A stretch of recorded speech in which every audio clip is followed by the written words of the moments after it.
नमस्कार साथियों, बिहार शिक्षक भर्ती बीपीएससी टीआरई 4.0 के लिए एनसीईआरटी भूगोल पर आधारित प्रश्नों की श्रृंखला में आप सभी का स्वागत है। आज के क्लास में हम आपके लिए क्लास 11th एनसीईआरटी भूगोल से अध्याय नंबर 5 खनिज एवं शैल से महत्वपूर्ण 23 प्रश्नों को लेकर आए हैं, जो परीक्षा दृष्टि से बहुत ही महत्वपूर्ण है। इसके अलावा आप हमारी पूरी प्लेलिस्ट देख सकते हैं, जिसमें हमने अभी तक इससे पहले एपिसोड 12 और आज आपका एपिसोड नंबर 13 है। और आज इससे पहले हमने इसी प्लेलिस्ट में आपका जो दूसरी पुस्तक है क्लास 11th एनसीईआरटी की भारत भौतिक पर्यावरण, वो आपका कंप्लीट हो चुका है। और भौतिक भूगोल के मूल सिद्धांत ये पुस्तक आपकी चल रही है, जिसमें आज हम अध्याय 5 खनिज एवं शैल देखने वाले हैं। और आगे बढ़ने से पहले आप सभी अभ्यर्थियों को थोड़ा जानकारी देना चाहेंगे कि जो भी अभ्यर्थी नए जुड़े हैं, आप टेलीग्राम में हमें डायरेक्ट मैसेज करके, जिसको डीएम बोलते हैं, तो डीएम करके डायरेक्ट मैसेज करके आप पूछ सकते हैं, गाइडेंस ले सकते हैं कि आपको तैयारी कैसे करनी चाहिए, क्या क्या वीडियोस वगैरह देखने हैं। दूसरी चीज़ ये है कि जो भी अभ्यर्थी ऑलरेडी पहले से जुड़े हुए हैं, हमें क्वेरीज़ के लिए, क्वेश्चंस में डाउट के लिए या कॉन्सेप्ट में डाउट के लिए मैसेज करते हैं, तो आप 6 से 7 बजे शाम में ही आप मैसेज करेंगे। 6 से 7 बजे शाम में ही आप मैसेज करेंगे, इसी बीच हम आपको रिप्लाई करेंगे। बहुत सारे अभ्यर्थी बहुत अलग अलग टाइम पर भी मैसेज करते हैं। फॉर एग्जांपल बहुत सारे कैंडिडेट्स रात में एकदम मैसेज करते हैं, तो ये चीज़ मत कीजिए, क्योंकि इसके वजह से होता क्या है कि दिन भर इतने सारे मैसेजेस आते हैं अलग अलग टाइम पे कि एक साथ में मतलब अलग अलग टाइम पे सबको टाइम दे पाना बहुत मुश्किल हो जाता है हमारे लिए। आपके लिए क्लासेस भी बनानी होती है, तो इस वजह से आप ध्यान रखिए, जब भी आपको कुछ पूछना हो 6 से 7 बजे के बीच में आप पूछ सकते हैं। अगर आपके साइड से कुछ बहुत ज़्यादा अर्जेंट हो तो आप किसी भी वक्त मैसेज कर सकते हैं, कोई दिक्कत नहीं है। अगर कुछ अर्जेंसी हो, अगर आपको हमारी ज़रूरत हो, तो आप किसी भी टाइम आप कर सकते हैं, लेकिन वैसे आप नॉर्मल ध्यान रखिए, शाम को 6 से 7 बजे के बीच में आप मैसेज कीजिए। पहला प्रश्न आपके सामने है, पृथ्वी के भूपर्पटी में सबसे अधिक पाया जाने वाला तत्व कौन सा है? तो अर्थ के क्रस्ट में आपको बताना है कि अर्थ के क्रस्ट में सबसे अधिक मात्रा में कौन सा तत्व पाया जाता है। Silicon, aluminium, oxygen. क्या विकल्प होगा? 1 नंबर का आंसर क्या होगा? और 1 का A, B, C इस तरीके से आपको कमेंट करना, संख्या आप जरूर लिखिए प्रश्न का। तो पृथ्वी के भूपर्पटी में सबसे अधिक पाया जाने वाला जो तत्व है उसका नाम है ऑक्सीजन। तो याद रखिएगा, बहुत ही इंपॉर्टेंट प्रश्न आपके लिए। ऑक्सीजन पृथ्वी के भूपर्पटी में अर्थ के क्रस्ट में सर्वाधिक मात्रा में पाया जाता है, और इसकी मात्रा कितनी होती है? तो 46.6%। तो अर्थ क्रस्ट में पृथ्वी के भूपर्पटी में ऑक्सीजन 46.6% के साथ में सर्वाधिक पाया जाने वाला तत्व है, एलिमेंट है। दूसरे नंबर पर अगर हम बात करें तो सिलिकॉन आता है। सिलिकॉन कितना पाया जाता है? तो 27.7%। एल्युमिनियम तीसरे नंबर पर है, 8.13%। लोहा चौथे नंबर पर है, 5%। अगर आपको विकल्प में ऑक्सीजन नहीं दिया रहता, तब आपको सिलिकॉन का चुनाव करना रहेगा, ये चीज़ आप ध्यान रखिएगा। तो टॉप 1, 2, 3 आप किस तरीके से याद रखेंगे? पहले नंबर पर ऑक्सीजन तत्व जो है सबसे ज़्यादा मात्रा में पाया जाएगा। ऑक्सीजन आपके लिए आसान है याद करना कि हर जगह ऑक्सीजन है। दूसरे नंबर पर आप सिलिका, तीसरे नंबर पर एल्युमिनियम। सियाल आपने पढ़ रखा है, तो सियाल निफे इस तरीके से जो परत चलती है, तो सियाल, सीमा, निफे जिस तरीके से, तो सियाल में आप सिलिका के बाद ही एल्युमिनियम आता है, तो आप इस तरीके से याद कर सकते हैं। तो पहले नंबर पर ऑक्सीजन है, दूसरे नंबर पर सिलिका है, तीसरे नंबर पर एल्युमिनियम है, चौथे नंबर पर आयरन है। ये आपको ध्यान रखना है। अगले प्रश्न पर चलते हैं। अगला प्रश्न है, निम्नलिखित में से कौन एक तत्वीय खनिज, सिंगल एलिमेंट मिनरल का उदाहरण है? एक तत्वीय खनिज क्या होता है? तो ऐसे खनिज होते हैं जिनमें केवल और केवल एक तत्व पाया जाता है, जिनमें केवल और केवल एक तत्व पाया जाता है, केवल और केवल एक एलिमेंट पाया जाता है। वो तत्व जो है मेटल भी हो सकता है, वो तत्व जो है नॉन मेटल भी हो सकता है। तो धातु या अधातु दोनों हो सकते हैं, तो मेटल या नॉन मेटल दोनों हो सकते हैं, लेकिन या तो धातु पाया जाएगा या तो अधातु नॉन मेटल ही पाया जाएगा। केवल एक ही तत्व पाया जाएगा। ऑप्शन आपके सामने है, सल्फर एवं तांबा, चांदी एवं स्वर्ण, ग्रेफाइट। क्या आंसर होगा सेकंड नंबर प्रश्न का? तो एक तत्वीय खनिज की बात करें तो ग्रेफाइट जो है यहाँ पर कार्बन से मिलकर बना है। आपको मालूम है कार्बन का अपरूप भी है ग्रेफाइट, और कार्बन से ही केवल मिलकर बना है और किसी अन्य तत्व से मिलकर नहीं बना, तो ग्रेफाइट को हम एक तत्वीय खनिज मानते हैं। चांदी और स्वर्ण के बारे में आप जानते हैं कि फ्री स्टेट में पाए जाते हैं। इसके अलावा सल्फर और कॉपर, ये भी जो है एक तत्वीय खनिज के उदाहरण है। बहुत सारे खनिज ऐसे होते हैं जो एक से अधिक तत्वों से मिलकर बनते हैं, लेकिन यहाँ पर आपको जो विकल्प में दिया गया है, सभी विकल्प यहाँ पर A, B, C तीनों ही जो है एक तत्वीय खनिज के उदाहरण हैं। एक से अधिक खनिजों के जो उदाहरण है वो आगे हम प्रश्न में देखेंगे, आगे भी प्रश्न आएंगे तो हम बहुतत्वीय खनिज के बारे में भी देखेंगे। तो दूसरे नंबर प्रश्न का जो राइट आंसर है वो है D, एक से अधिक। अगले प्रश्न पर चलते हैं। पृथ्वी के सभी खनिजों का मूल स्रोत क्या है, यानी कि पृथ्वी में जितने भी खनिज हम प्राप्त करते हैं वो खनिज आते कहाँ से, उनका मूल स्रोत क्या है, चट्टान से, मैग्मा से, गर्म चश्मा जिसको हॉट स्प्रिंग बोलते हैं या गर्म झरना बोलते हैं। तो पृथ्वी के सभी खनिजों का मूल स्रोत क्या है, कमेंट करके बताइएगा। तो पृथ्वी के सभी खनिजों का जो मूल स्रोत है वो है मैग्मा। तो राइट आंसर यहाँ पर मैग्मा हो जाएगा। मैग्मा पाया कहाँ जाता है, तो पृथ्वी के आंतरिक भाग में मैग्मा पाया जाता है, सभी खनिजों का मूल स्रोत होता है। इसी मैग्मा के ठंडा होने से खनिजों के क्रिस्टल बनने लगते हैं और इसी प्रक्रिया में जैसे जैसे मैग्मा ठंडा होकर ठोस बनता है, ठोस बनने के बाद खनिजों की क्रमबद्ध श्रृंखला का निर्माण होता है। तो ये आपको ध्यान रखना है कि मैग्मा ही जो है सभी खनिजों का मूलभूत स्रोत है। अगला प्रश्न है, निम्नलिखित में से किस खनिज मिनरल से पृथ्वी की परपटी का आधा भाग बना हुआ है। तो पृथ्वी की परपटी यहाँ पे कर लीजिए, पृथ्वी की परपटी यानी कि अर्थ के क्रस्ट, परपटी बोले या भूपरपटी बोले एक ही बात है। तो अर्थ के क्रस्ट का आधा भाग यानी अर्थ का क्रस्ट का जो है 50% जो है किस खनिज से बना है, किस मिनरल से बना है। Half of the earth crust is composed of feldspar, quartz या माइका। क्या आंसर होगा चौथे नंबर प्रश्न का, कमेंट कीजिएगा। तो किस खनिज से पृथ्वी की भूपरपटी का आधा भाग बना हुआ, 50% भाग बना हुआ। तो राइट आंसर है फेल्डस्पर। याद रखिएगा, महत्वपूर्ण प्रश्न आपके लिए। फेल्डस्पर की बात करें तो फेल्डस्पर में सिलिकॉन तथा ऑक्सीजन उपस्थित होता है। सभी प्रकार के फेल्डस्पर में सिलिकॉन और ऑक्सीजन उपस्थित होता है। चीनी मिट्टी के बर्तन बनाने में और कांच बनाने में फेल्डस्पर का प्रयोग किया जाता है। अगला प्रश्न है, निम्नलिखित में से कौन सा खनिज रेत एवं ग्रेनाइट का प्रमुख घटक होता है। तो महत्वपूर्ण सवाल है आपके लिए एक और, रेत और ग्रेनाइट का प्रमुख घटक क्या होता है, फेल्डस्पर, क्वार्ट्ज या पायरोक्सिन। क्या विकल्प होगा, क्या आंसर होगा 5वें नंबर प्रश्न का। तो रेत एवं ग्रेनाइट की अगर हम बात करें तो रेत एवं ग्रेनाइट में जो प्रमुख घटक होता है उस खनिज का नाम है क्वार्ट्ज। तो राइट आंसर बी हो जाएगा क्वार्ट्ज। और क्वार्ट्ज जो है ऐसा खनिज है जो रेत एवं ग्रेनाइट का प्रमुख घटक होता है। तो राइट आंसर 5वें नंबर प्रश्न का बी हो जाएगा। क्वार्ट्ज में क्या पाया जाता है, तो क्वार्ट्ज में सिलिका पाया जाता है। यह एक कठोर खनिज होता है जिसका उपयोग रेडियो तथा रडार में होता है। तो आपसे ऐसे भी प्रश्न पूछा जा सकता है कि निम्नलिखित में से किस खनिज का प्रयोग रेडियो तथा रडार में होता है। तो रेडियो तथा रडार में याद रखिएगा क्वार्ट्ज का प्रयोग किया जाता है और क्वार्ट्ज में सिलिका पाया जाता है। अगला प्रश्न है, निम्नलिखित में से कौन सा खनिज सामान्यतः उल्कापिंड मेटेराइट्स में पाया जाता है तथा पृथ्वी की भूपृष्ठ का लगभग 10% हिस्सा इससे बना हुआ है। तो हमने आपसे बात किया था कि जो मेटेराइट्स होते हैं उनमें वही तत्व पाए जाते हैं जो पृथ्वी के भूपरपटी में पाए जाते हैं। तो यहाँ पर आपको बताना है कि वह कौन सा खनिज है जो उल्कापिंड में पाया जाता है और पृथ्वी की भूपृष्ठ का 10% हिस्सा घेरे हुए है। पायरोक्सिन है, माइका है, एम्फीबोल है। क्या विकल्प होगा, तो बात करें क्या आंसर होगा 6ठे नंबर प्रश्न का। तो वह खनिज जो मेटेराइट्स में उल्कापिंड में पाया जाता है उसका नाम है पायरोक्सिन। तो राइट आंसर 6ठे नंबर प्रश्न का पायरोक्सिन हो जाएगा। अगला प्रश्न है, निम्नलिखित में से किस खनिज का उपयोग एस्बेस्टस के उद्योग में होता है। तो एस्बेस्टस के इंडस्ट्री में या उद्योग में किस खनिज का प्रयोग होता है, आपको कमेंट करके बताना है। तो एस्बेस्टस के उद्योग में जिस खनिज का उपयोग होता है उसका नाम है एम्फीबोल। एम्फीबोल का हम उद्योग जो है एस्बेस्टस उद्योग में प्रयोग करते हैं। A for amphibole, A for asbestos, इस तरीके से आप याद रख सकते हैं। और पृथ्वी का भूपृष्ठ का 7% भाग एम्फीबोल से निर्मित है, ये भी आपको ध्यान रखना है। अगला प्रश्न है, निम्नलिखित में से कौन सा खनिज सामान्यतः आग्नेय और रूपांतरित चट्टानों में पाए जाते हैं जिनका उपयोग विद्युत उपकरण बनाने में होता है। तो इलेक्ट्रिक जो अप्लायंसेस होते हैं, जो इलेक्ट्रिक के जो टूल्स होते हैं, उपकरण होते हैं, विद्युत उपकरण होते हैं, उनमें उपयोग होता है किस खनिज का। और यह जो खनिज है आग्नेय तथा रूपांतरित चट्टानों में, शैलों में पाए जाते हैं। क्या नाम होगा, तो राइट आंसर 8वें नंबर प्रश्न का है माइका। माइका वह खनिज है जो आग्नेय और रूपांतरित चट्टानों में सामान्यतः पाए जाते हैं और इनका उपयोग आप विद्युत उपकरणों में भी देखते हैं। तो राइट आंसर यहाँ पर माइका है।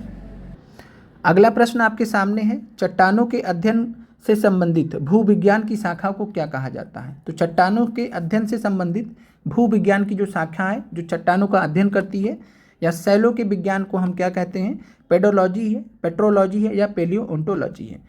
तो बात करें यहाँ पर पेडोलॉजी की, तो पेडोलॉजी मृदा के विज्ञान को कहते हैं। मृदा के अध्ययन को हम क्या बोलते हैं, मृदा के वैज्ञानिक अध्ययन को हम पेडोलॉजी बोलते हैं। पेलियोओंटोलॉजी किसको बोलते हैं, तो जीवाश्म के अध्ययन को, फॉसिल्स के स्टडी को हम जीवाश्म या फॉसिल्स के अध्ययन को हम क्या बोलते हैं? पेलियोओंटोलॉजी बोलते हैं। पेट्रोलॉजी हम किसको बोलते हैं? चट्टानों के अध्ययन को। तो सेल के विज्ञान को या चट्टानों के अध्ययन को हम क्या बोलते हैं? तो राइट आंसर हो जाएगा 9 नंबर प्रश्न का पेट्रोलॉजी। अगला प्रश्न आपका है, निम्नलिखित में से कौन अलौह धातु है? अलौह धातु का मतलब है कि ऐसी धातु जिसमें लोहा नहीं पाया जाता हो, नॉन फेरस मेटल हो। दो प्रकार के मेटल हम डिवाइड कर देते हैं। एक होता है फेरस मेटल। फेरस मेटल में जो है लोहे का तत्व पाया जाता है या लोहे के गुण पाए जाते हैं। नॉन फेरस मेटल ऐसा मेटल होता है जिसमें लोहा नहीं पाया जाता, ना लोहे के गुण पाए जाते हैं। ऑप्शन आपके सामने है, मैंगनीज है, कोबाल्ट है, स्टील है, लेड है। और पांचवा विकल्प देख लीजिए, एक से अधिक। तो क्या आंसर होगा 10वें नंबर प्रश्न का? कौन सा इसमें अलौह धातु नॉन फेरस मेटल है? तो मैंगनीज की बात करें, कोबाल्ट की बात करें, स्टील आपको मालूम है कि स्टील में लोहे का प्रयोग होता है। तो जो है स्टील इस प्रकार से, चूंकि लोहे का प्रयोग होता है इसमें, स्टील का एलॉय बनाने में, स्टेनलेस स्टील बनाने में, तो ये फेरस मेटल में आएगा। कोबाल्ट भी जो है फेरस मेटल में काउंट किया जाता है, मैंगनीज भी फेरस मेटल में काउंट किया जाता है। ये तीनों के तीनों उदाहरण है लौह धातु के, याद रखिएगा। मैंगनीज, कोबाल्ट और स्टील ये किसके उदाहरण हैं? लौह धातु के उदाहरण हैं। और स्टील यहाँ पर अयस्क के रूप में है, कई सारे धातु से मिलकर बना है। लेड यहाँ पर आपका राइट आंसर है। लेड जो है अलौह धातु है, नॉन फेरस मेटल है। तो राइट आंसर इस प्रश्न का अलौह धातु हो जाएगा। नॉन फेरस मेटल्स अलौह धातु के अन्य उदाहरण कौन कौन से? तो ये आपको ध्यान रखने, जैसे कॉपर आपको मालूम है, कॉपर में कहीं से भी लोहा नहीं पाया जाता है। लेड में आपने देख लिया। जिंक भी यहाँ पर याद रखना आपको कि मिलता जुलता है लोहे से, लेकिन जिंक में जो है लोहे की प्रॉपर्टी नहीं पाई जाती है, ये अलौह खनिज में काउंट किया जाता है। इसके अलावा टिन और एल्युमिनियम, ये कुछ उदाहरण है नॉन फेरस मेटल्स के जो आपके एनसीईआरटी में दिए गए हैं। कॉपर, लेड और जिंक, ये तीन आपको याद रखने हैं। कॉपर, लेड और जिंक आपको परीक्षा में पूछा जा सकता है। ये तीनों के तीनों आपको अलौह धातु के रूप में, नॉन फेरस मेटल्स के रूप में याद रखना है। अगला प्रश्न है, निम्नलिखित में से कौन ग्रेनाइट के दो प्रमुख घटक है? तो ग्रेनाइट के दो प्रमुख घटक आपको बताना है। ग्रेनाइट से जो है, ग्रेनाइट सेल से या ग्रेनाइट चट्टान से मिलकर क्या बना है? तो आपको मालूम है, महाद्वीपीय परपटी या महाद्वीपीय महासागरीय परपटी। तो महाद्वीपीय परपटी की अगर हम बात करें तो महाद्वीपीय परपटी जो है कॉन्टिनेंटल क्रस्ट किससे बना है? ग्रेनाइट से। और महाद्वीपीय परपटी अगर आपको बता दिया तो इसका मतलब आपको क्या ढूंढना है? विकल्प में सियाल। सियाल कहाँ पर है? तो सिलिका और एल्युमिनियम, बी ऑप्शन में है। तो राइट आंसर आपका 11वें नंबर प्रश्न का बी हो जाएगा। इसी प्रकार यहाँ आपसे जो है ग्रेनाइट पूछा है। जब आपसे बसाल्ट का पूछेगा कि बसाल्ट का प्रमुख तत्व कौन सा है, तो बसाल्ट में क्या क्या पाया जाता है? सिलिका और मैग्नीशियम। तो ये आपको ध्यान रखना है। और बसाल्ट से क्या बनता है? तो महासागरीय परपटी। ओशियनिक क्रस्ट जो होता है, महासागरीय परपटी होती है, वो बसाल्ट से, सीमा से मिलकर बनी होती है। तो राइट आंसर यहाँ पर ग्रेनाइट का क्या हो जाएगा? सिलिका और एल्युमिनियम। ग्रेनाइट की बात करें तो इग्नियस रॉक है, आग्नेय चट्टान का उदाहरण है। अगला प्रश्न है, निम्नलिखित में से कौन एकमात्र तत्व वाला खनिज नहीं है?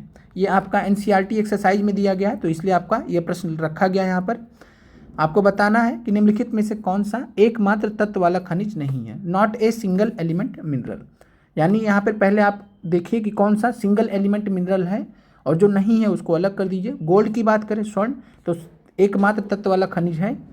सिल्वर भी है, ग्रेफाइट का कार्बन क्योल पाया जाता है, तो ये भी है। माइका की बात करें तो माइका जो है ये एकमात्र तत्व वाला खनिज नहीं है, ये बहुतत्व वाला खनिज है। इसमें मल्टीपल एलिमेंट्स पाए जाते हैं और माइका यहाँ पर आपका राइट आंसर हो जाएगा। ये आपका एकमात्र तत्व वाला खनिज नहीं है। बाकी ए, सी और डी, ग्रेफाइट, चांदी और सोना, ये तीनों क्या है? एकमात्र तत्व वाले खनिज है, सिंगल एलिमेंट मिनरल है।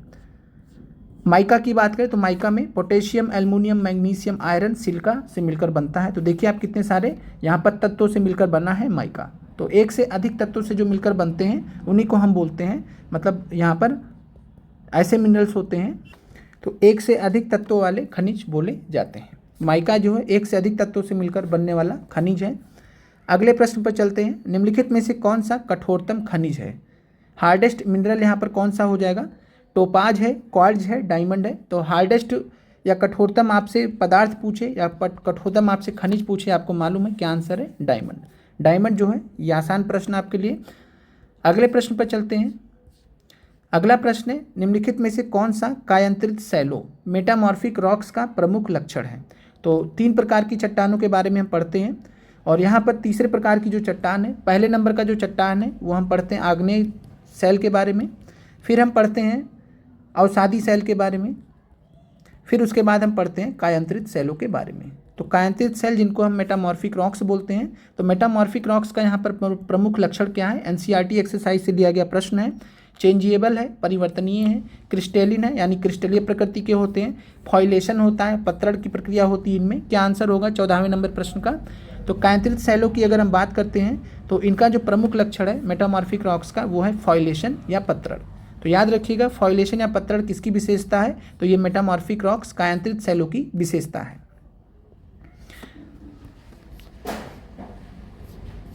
अगला प्रश्न है निम्नलिखित में से कौन सी सेल अवसादी नहीं है। आपको बताना है कि कौन सी सेल जो है यहाँ पर अवसादी नहीं है, सेडिमेंट्री नहीं है। टाइलाइट है, ब्रेसिया है, बोराक्स है, एक से अधिक है। क्या आंसर होगा, तो 15वें नंबर प्रश्न का, यह भी आपका एनसीईआरटी एक्सरसाइज से लिया गया है। तो कौन सी सेल अवसादी नहीं है, सेडिमेंट्री नहीं है।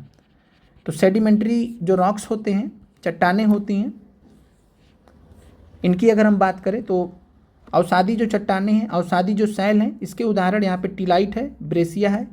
ए और बी यहाँ पर विकल्प में आपके सेडिमेंट्री रॉक्स के उदाहरण हैं, अवसादी सेल है। कौन सा नहीं है, तो आपका राइट आंसर हो जाएगा बोराक्स। बोराक्स की अगर हम बात करें तो बोराक्स है क्या, तो बोराक्स एक खनिज है और ये बोरिक एसिड का साल्ट है, बोरिक एसिड का लवण है। तो यहाँ पे आपसे अवसादी सेल पूछा गया था, तो यहाँ पर राइट आंसर आपका बोराक्स हो जाएगा। ये जो है अवसादी सेल नहीं है। बाकी टिलाइट, ब्रेसिया आपको ध्यान रखना है चूंकि एनसीईआरटी एक्सरसाइज में आपका दिया गया है। अगला प्रश्न आपके सामने है, निम्नलिखित में से कौन अवसादी सेल सेडिमेंट्री रॉक्स का प्रमुख लक्षण है। जिस प्रकार से आपके एनसीईआरटी एक्सरसाइज में कायांतरित सेलों का लक्षण पूछा गया, वैसे आपके एनसीईआरटी की बुक में आपका अवसादी सेल का भी लक्षण दिया गया है। ऑप्शन आपके सामने है। तो फॉइलेशन आपने देख लिया, ये रूपांतरित सेलों का होता है। और लिथिफिकेशन की जो प्रक्रिया होती है जिसको हम सिलीभवन बोलते हैं, तो लिथिफिकेशन या सिलीभवन की जो प्रक्रिया होती है ये अवसादी सेल का प्रमुख लक्षण होता है। तो राइट आंसर यहाँ पर 16वें नंबर प्रश्न का हो जाएगा सी। तो लिथिफिकेशन या सिलीभवन अवसादी सेल सेडिमेंट्री रॉक्स का प्रमुख लक्षण होता है। अगला प्रश्न है, निम्नलिखित में से कौन कायांतरित सेल का उदाहरण है। तो कायांतरित सेल मेटामॉर्फिक रॉक्स का यहाँ पर कौन सा उदाहरण है। ऑप्शन ए है संगमरमर जिसको मार्बल बोलते हैं, ऑप्शन बी है बालुकास्म जिसको सैंडस्टोन बोलते हैं, ऑप्शन सी है चूना पत्थर जिसको लाइमस्टोन बोलते हैं। तो कौन सा यहाँ पर मेटामॉर्फिक रॉक्स का उदाहरण है। और मेटामॉर्फिक रॉक्स कायांतरित सेलों की बात करें तो ये आग्नेय सेल से भी बन सकते हैं और जो है ये अवसादी सेल से भी इनका निर्माण हो सकता है। तो आग्नेय और अवसादी दोनों से मिलकर बन सकते हैं कायांतरित सेल। जब बहुत ज़्यादा हाई टेम्परेचर और प्रेशर मिलता है तब ये आग्नेय चट्टानें कायांतरित सेल में परिवर्तित हो सकती हैं, अवसादी सेल भी कायांतरित सेल में परिवर्तित हो सकते हैं। तो कायांतरित सेल का उदाहरण की बात करें यहाँ पर तो संगमरमर मार्बल आपका यहाँ पर राइट आंसर है। बहुत बार आपसे परीक्षा में पूछा गया है कि जो है मेटामॉर्फिक रॉक्स के अंतर्गत तो संगमरमर मार्बल जो होता है ये आपको ध्यान रखना है ये किससे मिलकर बनता है। तो ये जो है चूना पत्थर लाइम स्टोन से बनता है। चूना पत्थर या लाइम स्टोन जो है ये अवसादी सेल होता है और इसी अवसादी सेल से निर्माण होता है संगमरमर मार्बल जो कि एक रूपांतरित सेल मेटामॉर्फिक रॉक्स का उदाहरण है। तो मेटामॉर्फिक रॉक्स रूपांतरित सेल का उदाहरण संगमरमर और मार्बल हो जाएगा। बालुकास्म, सैंडस्टोन, चूना पत्थर, लाइम स्टोन ये दोनों उदाहरण हैं अवसादी सेल के, महत्वपूर्ण उदाहरण है अवसादी सेल के, ये आप ध्यान रखिएगा। अगले प्रश्न पर चलते हैं और अन्य उदाहरण यहाँ पर देख लेते हैं कायांतरित सेल के। कायांतरित सेल के अंतर्गत जो आपको परीक्षा दृष्टि से याद रखना है, नीस के बारे में याद रखना है, स्लेट याद रखना है, सीस्ट याद रखना, मार्बल आपने देख लिया, क्वार्टजाइट। तो क्वार्टजाइट ये 5 उदाहरण आपको कायांतरित सेल के याद रखने हैं परीक्षा दृष्टि से। नीस, स्लेट, सीस्ट, मार्बल और क्वार्टजाइट ये सभी के सभी कायांतरित सेल मेटामॉर्फिक रॉक्स के उदाहरण हैं। अगला प्रश्न है कोयला किस प्रकार की सेल का उदाहरण है। 18वां नंबर प्रश्न है कोयला किस प्रकार की सेल का उदाहरण है। क्या ये आग्नेय सेल है, क्या ये कायांतरित सेल है, क्या ये अवसादी सेल है। तो कोयला की बात करें तो ये जो है अवसादी सेल सेडिमेंट्री रॉक्स का उदाहरण है। और अवसादी जो सेल होते हैं ये परतों में विभाजित होते हैं, लेयर्स में विभाजित होते हैं। इनमें लिथिफिकेशन सिलीभवन की प्रक्रिया होती है, लिथिफिकेशन सिलीभवन की प्रक्रिया होती है और इनके बारे में और भी हम आगे प्रश्न देखेंगे। तो कोयला जो है किस प्रकार की सेल का उदाहरण है। तो कोयला अवसादी सेल सेडिमेंट्री रॉक्स का उदाहरण है। महत्वपूर्ण सवाल है आपके लिए। अवसादी सेल के अन्य उदाहरण आपको जो परीक्षा दृष्टि से याद करके जानने हैं, सैंड स्टोन, लाइम स्टोन, यानी दोनों में स्टोन स्टोन है, तो सैंड स्टोन, लाइम स्टोन दोनों के दोनों ये अवसादी सेल के उदाहरण है। इसके अलावा कोयला याद रखना है, शेल याद रखना है, शैल जिसको बोलते हैं हम, तो शेल याद रखना है। इसके अलावा कॉन्ग्लोमेरेट। तो ये आपके 5 उदाहरण हो गए जो आपको परीक्षा दृष्टि से अवसादी चट्टानों के याद रखने हैं। अगला प्रश्न है, निम्नलिखित में से किसे प्राथमिक सेल कहते हैं? तो किस सेल को प्राथमिक सेल बोला जाता है आपको बताना है। किस सेल को प्राइमरी रॉक्स बोलते हैं? प्राथमिक सेल का मतलब होता है इस प्रकार का सेल जिसका निर्माण सबसे पहले होता है। तो आप अगर देखेंगे प्रक्रिया, अभी हमने देखा था कि जो सेल बनते हैं, जो खनिज बनते हैं, वो कहाँ से बनते हैं? तो हमने देखा था मैग्मा से बनते हैं। सभी का स्रोत क्या है खनिजों का? मैग्मा है। और खनिज से ही फिर जो है चट्टानें बनती हैं। तो चट्टानें जो हो गई ये अंततः जो है बनी किससे हैं? चट्टानें भी जो है बनी किससे हैं? तो मैग्मा के बाहर आने से बनी है। फिर मैग्मा के बाहर आने से सबसे पहले किस चट्टान का निर्माण होता है? आपको मालूम है, आग्नेय चट्टान का। तो मैग्मा के बाहर आने से या अंदर रहने से भी जिस चट्टान का निर्माण होता है उसको हम आग्नेय चट्टान बोलते हैं। सबसे पहली चट्टान जो बनती है वो आग्नेय चट्टान, आग्नेय सेल बनती है। इसी को हम इसीलिए प्राथमिक सेल बोलते हैं। तो प्राथमिक सेल का उदाहरण है। फिर आगे जो है कई प्रकार की प्रक्रिया होती है जिसके परिणाम स्वरूप अवसादी सेल बनते हैं। अन्य प्रक्रिया होती है हाई टेम्परेचर, हाई प्रेशर की प्रक्रिया जिसके अंतर्गत कायांतरित सेल बनते हैं। तो ये आपको ध्यान रखना है। प्राथमिक सेल का उदाहरण यहाँ पर आपका क्या हो जाएगा? 19वें नंबर प्रश्न में आग्नेय सेल को हम प्राथमिक सेल कहेंगे। क्यों कहेंगे? क्योंकि आग्नेय सेल का निर्माण पृथ्वी के आंतरिक भाग के मैग्मा एवं लावा के द्वारा होता है। सबसे पहले बनते हैं, इसीलिए इनको प्राथमिक सेल बोलते हैं। मैग्मा के ठंडे होकर घनीभूत हो जाने के कारण आग्नेय सेलों का निर्माण होता है। अगला प्रश्न आपका है, निम्नलिखित में से कौन आग्नेय सेल के उदाहरण है? आग्नेय सेल का उदाहरण आपको बताना है यहाँ पर ग्रेनाइट, गैब्रो, बेसाल्ट। क्या आंसर होगा आग्नेय सेल का? तो आग्नेय सेल की बात करें तो आप यहाँ पर एलिमिनेशन कर सकते थे आराम से। आपने अवसादी सेल के महत्वपूर्ण उदाहरण देख लिए हैं, आपने रूपांतरित सेल के उदाहरण देख लिए सारे। आप इसमें देखेंगे तो सारे के सारे किसके उदाहरण हैं? आग्नेय सेल के। तो इग्नियस रॉक्स के तीनों उदाहरण आपको ध्यान रखने, ग्रेनाइट, बसाल्ट और गैब्रो। ग्रेनाइट से क्या बनता है? तो ग्रेनाइट से महाद्वीपीय परपटी बनती है, महाद्वीपीय परपटी बनती है। और महाद्वीपीय परपटी यानी कि इसमें सियाल पाया जाएगा। बसाल्ट से क्या बनता है? तो महासागरीय परपटी, महासागरीय परपटी बनती है बसाल्ट से, यानी कि इसमें सीमा पाया जाएगा। गैब्रो याद रखना है, आग्नेय सेल के उदाहरण। तीनों ही विकल्प यहाँ पर आपके आग्नेय सेल के उदाहरण हैं। अन्य उदाहरण यहाँ पर क्या हो जाएगा? पेग्माटाइट या ज्वालामुखी ब्रेसिया है। ज्वालामुखी ब्रेसिया नाम से भी जो है ध्यान रखिएगा आग्नेय चट्टान पाई जाती है। ज्वालामुखी आ गया इसका मतलब है, ज्वालामुखी शब्द ही आ गया इसका मतलब क्या हो गया? आग्नेय चट्टान हो जाएगी, क्योंकि मैग्मा ही बाहर निकलता है ज्वालामुखी की प्रक्रिया में। तो ज्वालामुखी ब्रेसिया आपका ये जो है हो जाएगा आग्नेय चट्टान। टफ के बारे में बात करें तो टफ का सवाल आपसे बीपीएससी टीआरई 3.0 15 मार्च में जीएस वाले सेक्शन में पूछा गया था। 5वें एपिसोड में हमने इसका जो है प्रश्न भी आपको भेजा है 3000 PIQs की सीरीज में, तो आप उसको भी देख सकते हैं। तो टफ यहाँ पर आपको ध्यान रखना है, टफ किसका उदाहरण है? आग्नेय चट्टानों का। अगला प्रश्न है, निम्नलिखित में से किन चट्टानों में या किन सेल में परतें बनती हैं? तो किस प्रकार की चट्टाने में रॉक्स बनते हैं, लेयर बनते हैं, परत बनती हैं, परतों का निर्माण होता है? आग्नेय में, अवसादी में, कायांतरित सेल में। तो बात करें परत किन में बनता है, तो परत का निर्माण जो होता है वो अवसादी चट्टानों में निर्माण होता है। तो राइट आंसर आपका अवसादी चट्टान हो जाएगा। मेटामॉर्फिक रॉक्स की बात करें तो मेटामॉर्फिक रॉक्स या कायांतरित सेल को हम बैंडेड रॉक्स या बैंडेड सेल के नाम से जानते हैं। एनसीईआरटी में दिया गया, तो याद रखिएगा कि किस प्रकार के सेल को बैंडेड रॉक्स बोलते हैं। तो कायांतरित सेल मेटामॉर्फिक रॉक्स को हम बैंडेड रॉक्स बोलते हैं। आखिरी प्रश्न है, आखिरी नहीं, सेकंड आखिरी प्रश्न है, सेकंड लास्ट प्रश्न है, किस चट्टान में जीवाश्म नहीं पाए जाते हैं? विच रॉक इज फॉसिललेस, यानी ऐसे प्रकार का चट्टान जिसमें जीवाश्म नहीं पाया जाएगा। तो जीवाश्म किस में नहीं पाया जाएगा? तो इसका याद करने का सबसे आसान तरीका है कि जो भी चट्टान मैग्मा से डायरेक्ट बनता है, मैग्मा के ठंडा होने से डायरेक्ट बनता है, उसमें जीवाश्म कहीं से भी नहीं पाया जाएगा, क्योंकि मैग्मा इतना ज़्यादा गर्म होता है, पृथ्वी की आंतरिक परतों से बाहर निकलता है, लावा बाहर आता है, इतना ज़्यादा गर्म होता है कि इसमें जीवाश्म टिकने की संभावना ही नहीं है। इस वजह से आपका जीवाश्म किस में नहीं पाया जाएगा? तो प्राथमिक चट्टान में, यानी कि आग्नेय चट्टान आपका राइट आंसर हो जाएगा। फिर आपके साथ जो है परीक्षा में बहुत बार आपसे पूछा गया टीआरई में, निम्नलिखित में से किस प्रकार की सेल में मुख्यतः जीवाश्म पाया जाता है? तो मुख्यतः जो है बात करें मेनली जीवाश्म फॉसिल्स किस में पाए जाते हैं? फॉसिल्स किस में पाए जाते हैं, किस प्रकार की सेल में? आग्नेय सेल में, अवसादी सेल में, कायांतरित सेल में। तो अगर आपसे पूछेगा किस में पाया जाता है जीवाश्म, मुख्यतः तो अवसादी में पाया जाता है। सेडिमेंट्री रॉक्स में जीवाश्म पाए जाते हैं। बहुत बार यह सवाल आपका बीपीएससी तैयारी में पूछा गया है। आग्नेय जो है ये जीवाश्म रहित होते हैं। कैसे होते हैं? जीवाश्म रहित। तो उम्मीद करते हैं कि आज की क्लास आपको अच्छी लगी होगी। हमेशा की तरह कमेंट कीजिएगा आपके जो है 23 प्रश्नों में से आपके कुल कितने प्रश्न सही हुए, और आप यहाँ से आप देख पा रहे हैं कि आप एक स्टैंडर्ड तैयारी कर पा रहे हैं, दुनिया भर की चीज़ों में नहीं फंसते हुए। आप कम से कम समय में क्लासेस कीजिए, पढ़ाई कीजिए। जो बाकी समय आपका बचता है, हमारी क्लासेस करने के बाद जो भी अभ्यर्थी रेगुलर हमसे पढ़ाई कर रहे हैं, आपको पूरा का पूरा दिन, पूरा का पूरा रात, पूरा का पूरा समय रहता है आपको तैयारी करने का, मेहनत करने का, रिवीजन करने का।